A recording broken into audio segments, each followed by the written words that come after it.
just a few days ago, there was a festival which in our place is celebrated as Ahoi Ashtami.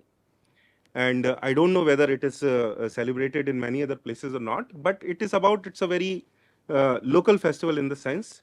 And the story goes like this, that once there was a house which had 7 brothers and 1 sister. The sister was visiting and she was digging in the garden and she hits the nest of a porcupine and kills 7 pups of the porcupine.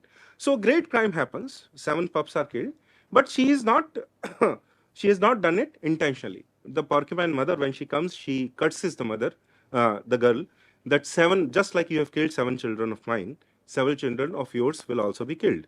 Now she's not, she's married, but she does not have children yet. So she asked the 7 sister-in-laws of hers that you take upon my curse because I don't have any children and I don't want to go through this. So nobody does, but the 7th, the last sister-in-law takes upon the curse, and one after another, her 7 children die. But later on, what happens? The crime, and she is, of course, distraught.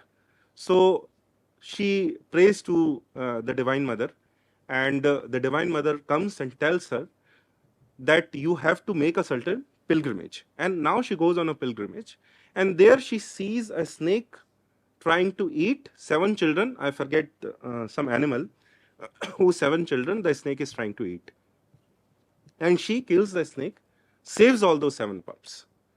So in a way, a balance is restored.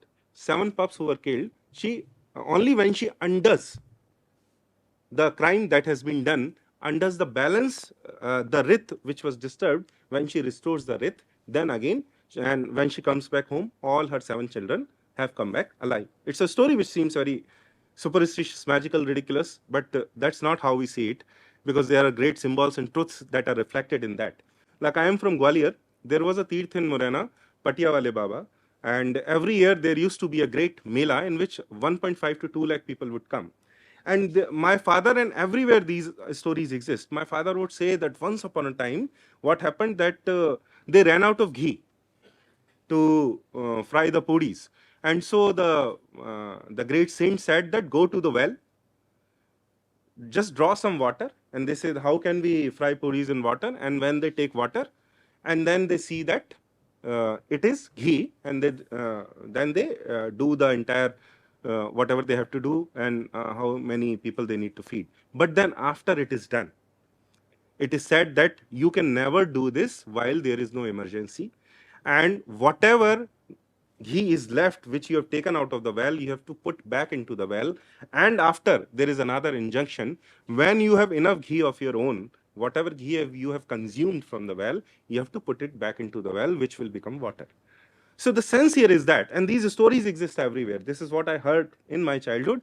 When I posted it online, then at least 4 or 5 people from 5 different regions of Bharatvarsh contacted me saying that we also have these stories, and they are very different places I've never been to, and there is no connection between them. So here is that only when you are in extreme emergency, you can take to these extreme measures. But even then, you have to be extremely measured, and you cannot do it for your own self.